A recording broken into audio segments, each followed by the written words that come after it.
বন্ধুরা, আমি আবার দাঁড়িয়ে রয়েছি, দাঁড়িয়ে নয় বসে রয়েছি, অনেকক্ষণ দাঁড়ানো হয়েছে, এখন বসে রয়েছি সানসেট পয়েন্ট দোয়ারকা। এটা হচ্ছে সানসেট পয়েন্ট, শান্ত মেঘের তলায়। মনে হয় সানসেট দেখতে পাবো না, বাট যে পেছনে যে দৃশ্যটা রয়েছে ওটা আমি অবশ্যই আপনাদেরকে দেখাবো। এবার পেছনের দৃশ্যটা বলতে পারি, জায়গাটা দেখাচ্ছি। এই যে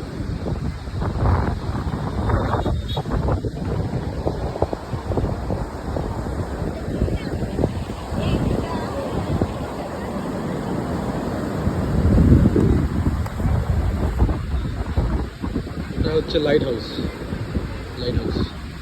এখন বন্ধ হয়ে গেছে, আজকে যাওয়া যাবে না। কেমন লাগছে সবাই কমেন্ট করে জানাবেন।